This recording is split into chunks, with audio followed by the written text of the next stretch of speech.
Cinta Masa Laluku, karya Alvano Dion Kriswanto. Pada hari itu, aku terbangun di pagi hari karena ocehan ibuku. Ibu datang dan mendobrak pintu, membangunkanku tidurku agar berangkat ke sekolah. Ibu berkata kepadaku, "Kamu mau jadi apa? Tidak sekolah berminggu-minggu." Aku sejak dulu dikenal sebagai anak yang rajin di sekolah. Banyak siswi yang mengidolakanku. Akan tetapi, sejak dulu tak kugubris karena memang diriku pendiam. Hari itu, aku dan ibu dipanggil kepala sekolah karena perkara aku sudah membolos selama beberapa minggu. Kepala sekolah menceritakan kepada ibu alasan aku membolos. Ya, aku memukul siswa lain demi seseorang.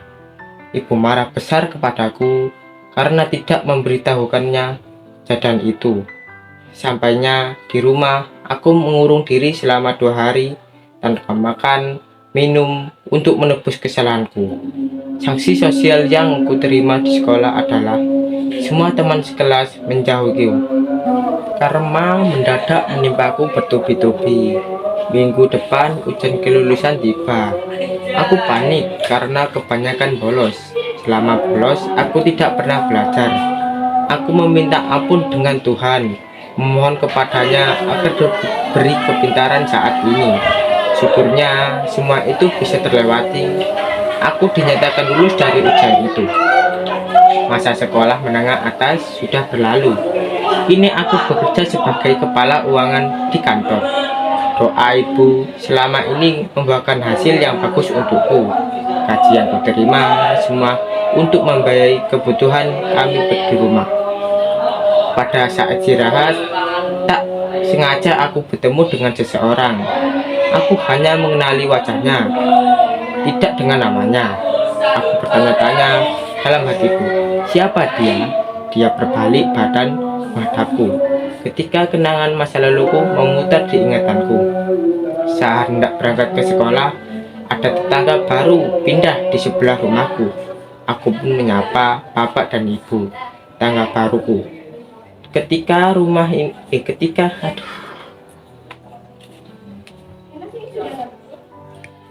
kakek ini hendak jalan, dari dalam mobil keluar perempuan yang ramping, yang luar biasa cantik di mataku.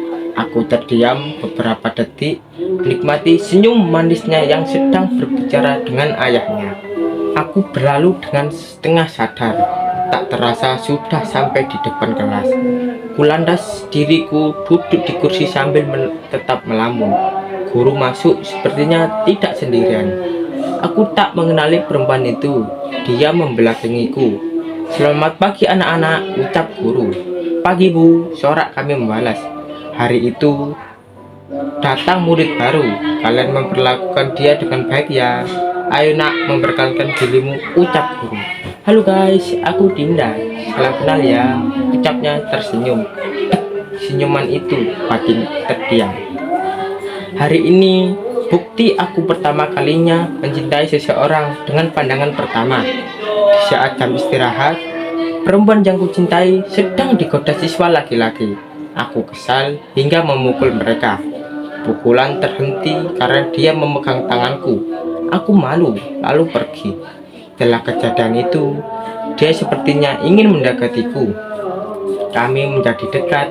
Hati ini seperti ingin berpindah ketika berhadapan dengannya. Ruang musik menjadi saksi atas resminya hubungan kami. Aku tidak pernah menyangka hubungan ini sudah 2 tahun. Lamanya waktu itu ternyata tidak menjadikan aku prioritas baginya. Saat kelulusan sekolah, pacarku tidak masuk selama 2 minggu ke sekolah. Aku tidak tahu kabarnya. Ku hampiri dia ke rumahnya, tapi sepertinya dia tidak berpenghuni. "Mereka kemana ya bu?" tanyaku ke tetangga. "Mereka sudah pindah dari seminggu yang lalu nak." Kecewaku tak bisa terbendung dengannya. Perempuan kucintai meninggalkanku tanpa alasan. Aku tersadar dari masa lalu itu. Aku melanjutkan pekerjaan yang belum selesai. keluar dari kantor, dia menyapaku. Ku balas dengan seadanya. Rindu selama ini sudah terbalas. Kami berbincang santai, tetapi dia keceplosan membahas masa lalu kami. Aku terdiam lalu pamit pulang.